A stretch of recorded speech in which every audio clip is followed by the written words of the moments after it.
오늘 히브리서 7장 24절 25절 본문으로 해서 대제사장 되신 예수 그리스도 같은 제목으로 함께 이 아침 말씀 나누기를 원합니다. 구약 시대에 특별히 세 직분자들에게 기름을 부어서 그 사명을 감당하게 했습니다. 첫 번째가 선지자에게 기름을 부어서 그 사명을 감당하게 했고, 두 번째가 제사장에게 기름을 부어서 사명을 감당하게 했고, 세 번째가 왕에게 기름 부어서 사명을 감당하게 했습니다. 이 세 직분자는 다 하나님과 인간 사이에 중간 역할을 하는 그런 직분자들입니다. 선지자는 하나님 편에서 하나님의 말씀을 이스라엘 백성에게 선포하는 사명을 받은 자들입니다. 이 선지자들은 왕의 권력도 두려워하지 않았습니다. 왕이 잘못하면 왕한테 가서 당신이 그 죄를 졌다고 왕의 잘못을 지적하고, 권력자들이, 종교 지도자들이 하나님 뜻대로 하나님을 섬기지 아니하고 잘못된 길로 가고 우상을 숭배하고 이런 문제가 생길 때마다 담대히 그들에게 나가서 하나님께서 당신들의 죄를 지적합니다. 회개하고 돌아오세요. 그래서 예레미야 선지자 같은 하나님의 종은 감옥에 붙잡혀서 들어가서 죽을 고비를 넘기기도 합니다. 그래서 선지자들이 그렇게 하나님의 말씀을 선포하는데 담대함이 있었습니다. 나단 선지자가 다윗에게 가서 당신이 그 죄인이라고, 다윗은 그날에 꼬꾸라져서 자기의 잘못을 회개했는데 대부분의 왕들이 회개하지 않냐고 잘못된 길로 가서 결국은 하나님의 심판을 다 받았습니다. 또 한 직분은 제사장인데, 제사장은 백성들의 편에 서서 백성들의 모든 죄를 하나님께 가지고 나가서 하나님 앞에 죄사함을 받는 그 직분을 감당했습니다. 1년에 한 번씩 대제사장이 온 이스라엘의 죄를 대신하여 피를 가지고, 짐승의 피를 가지고 가서 지성소에 들어가 그 피를 바르며 뿌리며 하나님 앞에 죄사함을 위해서 기도했습니다. 그런데 그 대제사장도 하나님 앞에 자기 죄를 먼저 회개하지 않고 들어가면 하나님께서 지성소에서 그를 심판하셔서 그가 죽었습니다. 그래서 대장이 먼저 자기의 죄를 속죄하기 위해서 그 소를 잡아 피를 흘려 자기 죄사함을 받고, 그 다음에 이스라엘 백성들의 죄사함을 받는 제사를 드렸는데, 대제사장이 1년에 한 번 지성소에 들어갈 때는 그 옷 밑에 방울이 달려있고 또 한쪽 다리는 끈이 묶여서 끈 밖에 연결되어 있는데 안에서 딸랑딸랑 소리가 나면 제사장이 지금 제사를 드리고 있구나. 방울 소리가 나지 않고 조용하면 대제사장이 자기 죄를 회개하지 않고 들어서 하나님의 심판을 받아 그 자리에서 죽임을 당하기 때문에 그 지성소는 아무나 들어갈 수 없어서 발에 맺힌 밧줄을 끌어다녀 갖고 시신을 끓여야 됐습니다. 이렇게 하나님 앞에서 죄에 대해서는 하나님이 엄격하십니다. 그래서 그 이스라엘 백성들을 위해서 소의 피를, 양의 피를 흘려서 그 사람의 죄를 대신하여 하나님 앞에 속죄함을 받은 것입니다. 그리고 세 번째 직분자는 왕입니다. 왕은 하나님과 인간 사이에서 하나님의 뜻을 따라 백성을 다스리는 것이 왕의 직분입니다. 왕이 되고 나서 권력자가 되니까 내 마음대로 하겠다, 이것은 하나님이 그를 심판하실 모습입니다. 하나님께서 백성을 잘 섬기라고 그 직분을 주신 것입니다. 그래서 구약시대에 선지자, 제사장, 이 왕 세 직분은 하나님과 인간 사이에서 맡겨진 사명을 감당하도록 세움을 받았는데, 특별히 대제사장, 제사장은 인간의 편에서 하나님 앞에 죄사함을 받기 위해서 나아가는 직분자입니다. 백성들의 소원을 아뢰는 직분자입니다. 그래서 그 대제사장의 기도를 하나님이 들으시고 응답하시고 그들의 죄를 사하시고 그들에게 은혜를 베풀어 주신 것입니다.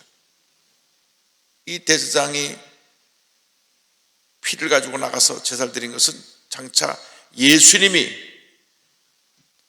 이 땅에 오셔서 대제사장으로 우리의 모든 죄를 사해 주시고 십자가에서 사신이 스스로 제물이 되어 주셔서 그 피로 우리의 온 인류의 죄를 사해 줄 것을 구약시대에 상징적으로 보여주고 있는 것입니다.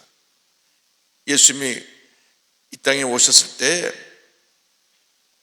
예수님의 그 이름이 그리스도라고 하는 이름이 기름 부은 받은 자입니다. 기름 부은 받은 자. 예수님은 선지자로서, 제사장으로서, 왕으로서 이 세 직분을 다 가지고 이 땅에 오신 것입니다.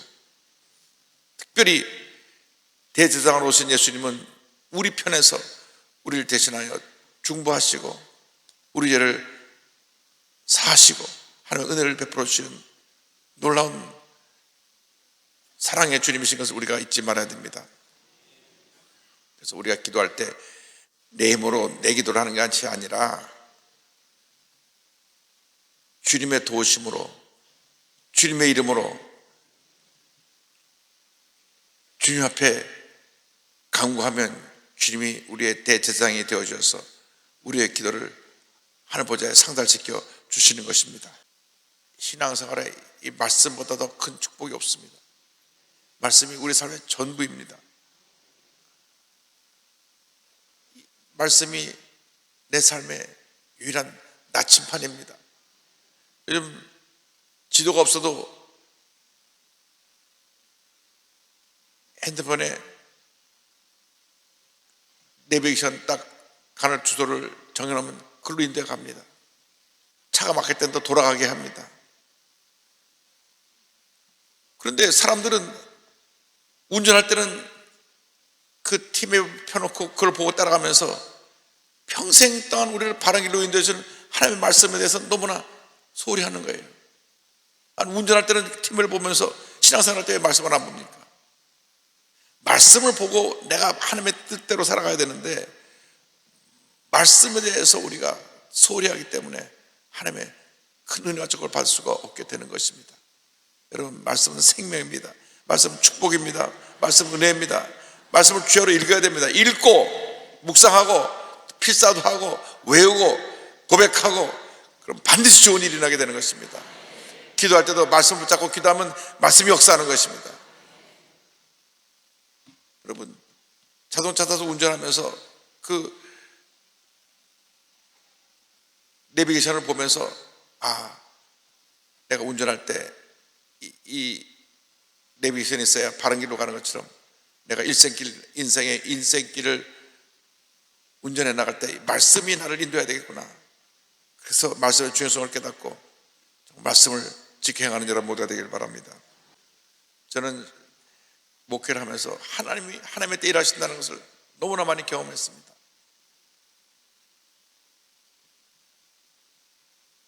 교회를 건축하는 것을 저는 처음에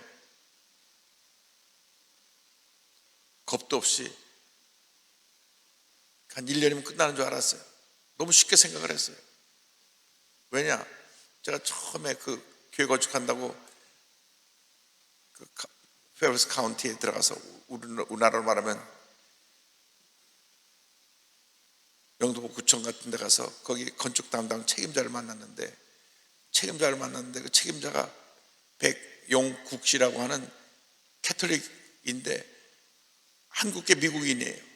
그분이 이 건축학을 전공을 해서 그 구청의 전체 그 건축을 하는 그 건축 부서에 있는데 어느 동을 맡아서 이제 허가를 해주고 있는데, 우연히 제가 그 카운티에 들어갔다가 그분을 만났어요. 그분이 제가 있는 지역 담당이 아닌데 한국분이니까 서로 한국분이세요? 이건 한국 사람이래요. 그래서 만나서 인사를 하니까 저한테 뭐라 하냐면, 목사님 어떻게 오셨습니까? 교회 지으려고 왔는데요. 아, 교회요? 미국은 기독교 국가라 교회를 짓는다고 하면 어디든지 못 지을 데가 없습니다. 그냥 땅만 사시면 교회 1년이면 짓습니다. 그랬어요. 내가 사람 말을 들었다고 1년이면 짓는다고. 실제로 미국에서 교회를 못 짓는 장소가 없습니다. 그것이 주거지역이든지 상업지역이든지 어느 지역이든지 교회를 지을 수가 있어요. 미국에서 교회를 못 짓는 지역은 한 군데도 없습니다. 근데 한 가지 조건은 그 지역에 있는 주민이 공청회를 열어서 허락해 줘야 돼요. 주거지역에 지을 땐 주민들의 허락을 받아야 돼요. 반경 2마일이니까 3km 안에 있는 지역에 있는 사람들에게 교회를 짓습니다 하고 공문을 보내갖고 공청회 할 때 몰려서 그분들이 반대하지 않으면 교회를 짓는 거예요. 그러니까 그것이 상업지역에도 질 수 있고, 쇼핑센터 안에도 교회가 들어갈 수 있고, 주거지역 안에도 교회가 들어갈 수 있어요. 주민들만 반대하지 않으면 어디나 교회를 지을 수가 있어요. 그런데 그분 말씀이, 아유, 교회 짓는 거 주민들이 동의만 하면 그냥 허가는 그냥 나니까 1년이면 짓습니다 그래요. 야, 허가 나고 다 하면 1년 반이면 다 짓겠구나. 웬걸요? 허가 받는 데까지가 2년이 넘게 걸렸습니다. 그리고 다시 또 건축을 시작할 때까지 또 2년이 걸렸습니다. 그리고 건축을 시작하면서 1년 6개월 걸렸으니까 토탈 6년 6개월이 걸렸습니다. 5년 6개월이 걸렸는데, 근데 하나님께서 하나님 때 딱 이루어 주시더라고요. 왜냐? 우리가 교회를 짓겠다고 막 마음에 불이 타서 막 그걸 지으려고 할 때는 교회에 돈이 없었어요. 교회에 거의 건축할 수 있는 돈이 없었다니까요. 14,000불 가지고 그냥 마음만 뜨거워서 교회 짓겠다 그랬는데 14,000불 갖고 교회를 어떻게 짓니까? 14,000불. 그 당시에 환율이 800대 1인데 1,200만 원 가지고 교회 짓겠다고 나중에 다 짓고 나니까 한 30억 들었는데, 그러니까 5년 6개월 동안 늦추신 이유가 우리 믿음이 자라고 교회가 성장하고 또 열심히 헌금도 할 수 있도록 성도들이 축복을 받아가지고 결국 교회가 하나님의 때 딱 완성되는데, 교회가 어떻게 늦어진 것도 하나님의 뜻이에요.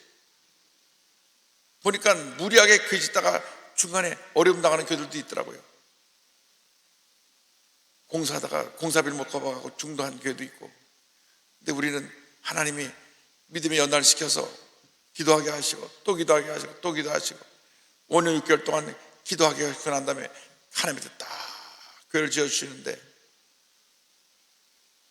단 1불도 빚지지 아니하고 어디 가서 돈 꾸지 아니하고, 한번 돈 꾸러 갔다가 안 빌려줘갖고 망신만 나오고 오고, 하나님 앞에 기도하고 또 기도하니까 하나님이 딱 완성시켜 주시더라고요. 그런데 그 기도를 통해서 깨달은 것이 있습니다. 하나님의 뜻대로 간구해야 되고 하나님의 뜻이 이루어지도록 간구해야 되는 것입니다. 그러면 성령께서 우리의 기도를 도우십니다. 하나님의 뜻을 따라서 기도하고 또 기도하고 또 기도하고 또 기도하면 반드시 하나님의 때 하나님의 뜻이 이루어져서 기도 응답되고 기적이 일어나고 병이 고침받고 문제가 해결되고 놀라운 은혜와 축복이 임할 것입니다.